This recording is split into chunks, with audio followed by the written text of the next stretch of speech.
आपण आपल्या महायुद्धोत्तर राजकीय घडामोडी या धड्याचा अभ्यास करायला जाणार आहोत. चला तर मग.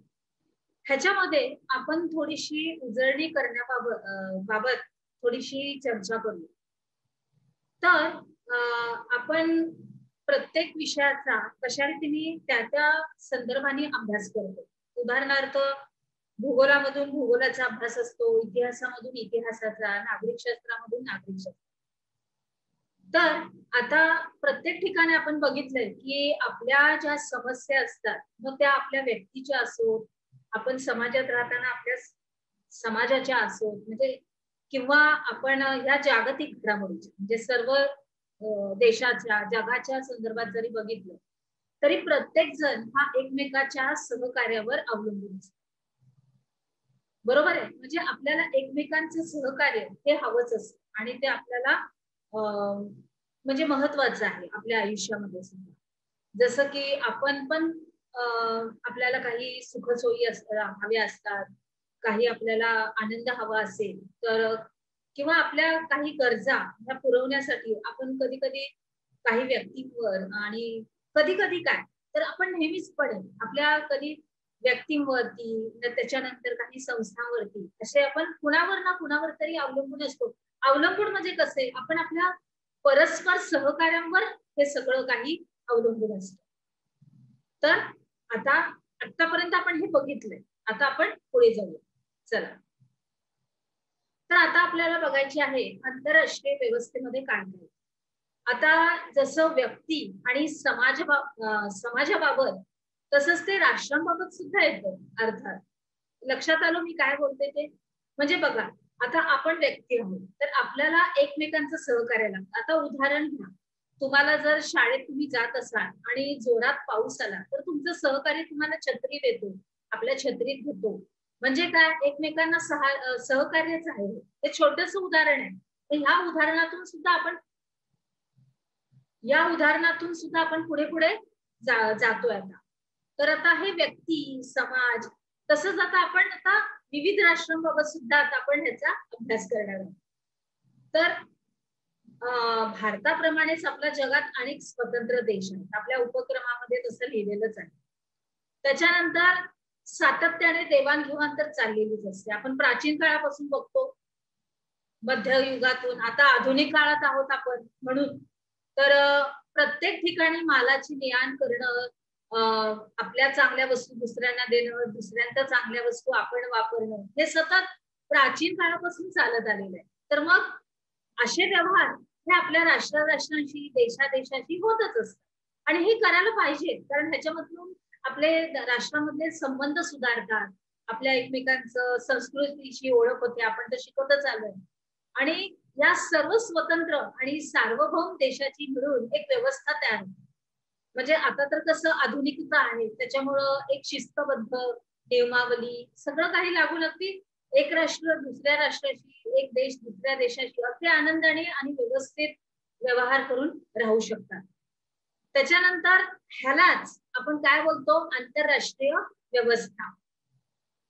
आता ह्याची व्याख्या आता आपण परत घेऊया. लक्षात घ्या, काही स्वतंत्र राज्य हे एकमेकांशी, आपल्या उपक्रमात कसं आपण नमूद केलंय की काही स्वतंत्र राज्य ही परस्परांशी करार सुद्धा करतात, की काही मालाचं देवाणघेवाण करायचं किंवा कुठल्या मालाची आयात करायची, निर्यात करायची. आणि हे सगळं मिळून ते सगळे एक देश, दुसरा देश, तिसरा देश असे सगळे देश मिळून एक व्यवस्था तयार करतात आणि त्याला आपण आंतरराष्ट्रीय व्यवस्था असं म्हणतो.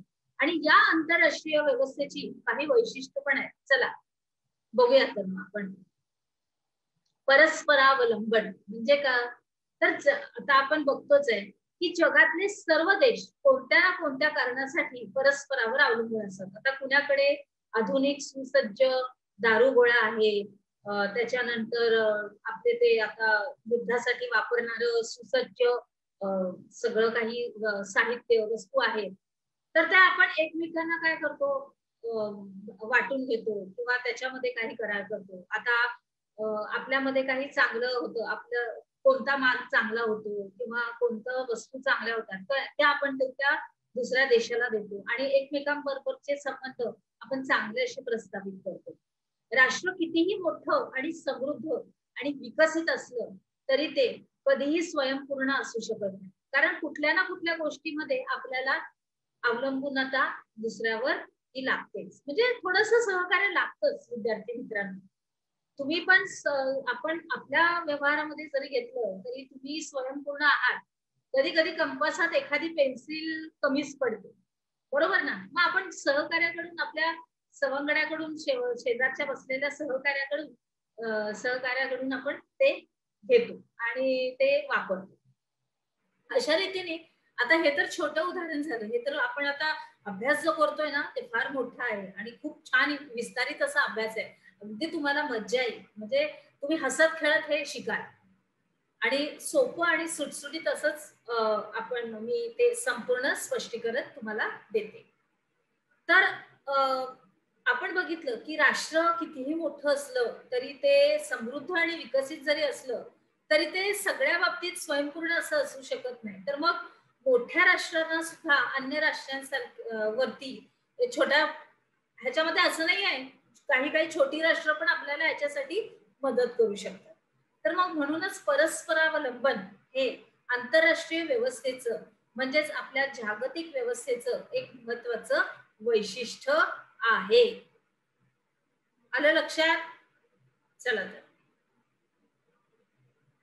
आता आपण पुढे बघितलं तर परराष्ट्र धोरणांच्या द्वारे आंतरराष्ट्रीय संबंध.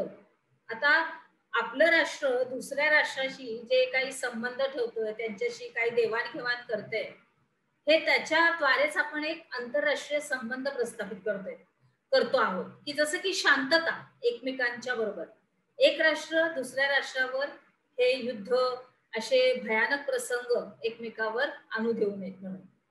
तर त्यांच्यासाठी, त्यांच्या अंतर्गत व्यवहारासाठी, तसेच त्यांचे अन्य राष्ट्रांशी कसे व्यवहार करावेत याविषयी एक निश्चित धोरण करते. म्हणजे कसं पण आलं आणि कसं पण गेलं असं नाही.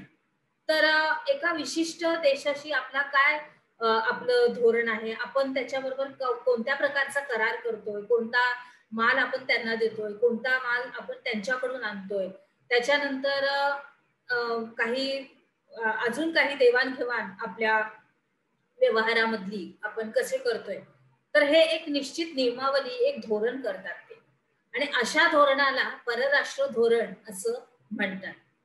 आणि भारताच्या परराष्ट्र धोरणाचा आता आपण अभ्यास करायला जाणार आहोत की आपला देश कशा रीतीने दुसऱ्या देशाशी कोणते कोणते करार, कसा कसा त्यांनी संबंध ठेवलाय आणि कसा कसा त्याचा विस्तार आहे ते आपण आता बघणार आहोत. चला तर आता हा एक छोटासा तुम्हाला एक हे आहे, मला पडलेले प्रश्न. व्यक्ती आणि राष्ट्रांच्या परस्परावलंबनात काय फरक असतो, त्याच्यानंतर श्रीमंत देश आणि गरीब देश अशी काही विभागणी असते का? आतापर्यंत तरी आपण अशी कधीच विभागणी बघितलेली नाहीये. देशाचा कारभार जसा संविधानाच्या आधारे चालतो तसे जागतिक पातळीवर एखादे देश आपला जो एका संविधानामध्ये, आपल्या शासनामध्ये, आपल्या कायद्यामध्ये संपूर्णपणे असतो, त्याच्यामध्ये काही नियम लागू केलेले असतात, त्याच्याप्रमाणे आपण आपले व्यवहार ठेवतो, आपण त्या व्यवहारात राहतो. तर तसं काही असतं का ह्या जगामधल्या सगळ्या एकमेकांचे जे राष्ट्र आहेत, देश आहेत, जे एकमेकांबरोबर देवाणघेवाण करतात, असे संबंध प्रस्थापित करतात, तर त्यांना पण काही नियमावली किंवा अशी काही संविधान आहे का? आंतरराष्ट्रीय व्यवस्थेत सर्वोच्च स्थान कोणाला असते, आता ते आपण बघूया. म्हणजे आंतरराष्ट्रीय स्थान आपल्या दळणवळणाला, आपल्या दुसऱ्या शिस्तेला, ते आपण आता बघायचं आहे. आता हे करून बघायचं आहे, हे तुम्ही फक्त एकदा वाचून घ्या. मी फक्त वाचून देते तुम्हाला की एका महिन्याची वृत्तपत्र संकलित करून त्यातील परराष्ट्र संबंधीच्या बातम्याचे संकलन करायचं आणि खालील मुद्द्याच्या आधारे त्या बातम्यांचे वर्गीकरण करायचे. बघा, आपण जेव्हा वर्तमानपत्र हातामध्ये घेतो त्यावेळेस त्याच्यामध्ये विविध बातम्या असतात. जसं साहित्य असतं, लेखन असतं, कथा असतात, चित्रपट असतो, आपल्या राजकारणाविषयीच्या बातम्या असतात, मग त्या आपल्या देशाच्या बाहेरच्या जगातल्या लोकांचा सगळ्यांशी त्याच्याशी संबंध असतो. तर अशी काही कात्रणं तुम्ही गोळा करायचे एका महिन्याची आणि ती वेगवेगळ्या रीतीने विभागणी करायची. परराष्ट्रातील महत्वाच्या आणि त्या बातम्याचं तुम्हाला काय करायचं, वर्गीकरण, तेच घटक पद्धती करायचे आणि त्याच्यामध्ये ते प्रदर्शन, म्हणजे तुम्हाला ही छोटासा एक हे आहे, एक काय ते कृती आहे करायची, थोडस विरंगुळा.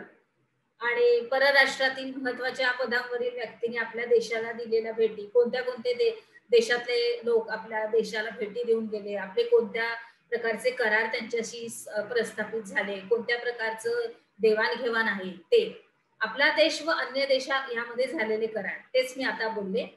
त्याच्यानंतर आपल्या देशात भरवलेली एखादी आंतरराष्ट्रीय परिषद आणि शेजारील देशांच्या संदर्भातील घडामोडी, काय काय चाललंय घडामोडी, म्हणजे किती अवकाशयान सोडलेत, त्यांच्या शेतीमध्ये काय काय बदल झालाय, त्याच्यामध्ये काय काय त्यांनी सुधारित तंत्रज्ञान आणलेलं आहे, विज्ञानाच्या युगामध्ये म्हणजे विज्ञानाच्या ह्या तंत्रज्ञानामध्ये काय काय बदल आलेला आहे, हे सर्व काही त्याच्यामध्ये समाविष्ट असं आहे. हा छोटासा एक प्रयत्न तुम्हाला थोडीशी कृती वगैरे करायला आणि त्याच्यामध्ये थोडं उत्सुकता. आता आपण काय शिकलो, आपण सर्वजण वेगवेगळ्या कारणांसाठी कोणावर अवलंबून असतो. आंतरराष्ट्रीय व्यवस्था म्हणजे काय, परस्परावलंबन हे आंतरराष्ट्रीय व्यवस्थेचे वैशिष्ट्य का आहे आणि परराष्ट्र धोरण हे कशाला म्हणतात. आता अर्थातच याची उत्तरं तुम्हाला द्यायची. चला तर मग आपण आपल्या पुढच्या विभागाकडे जाऊ.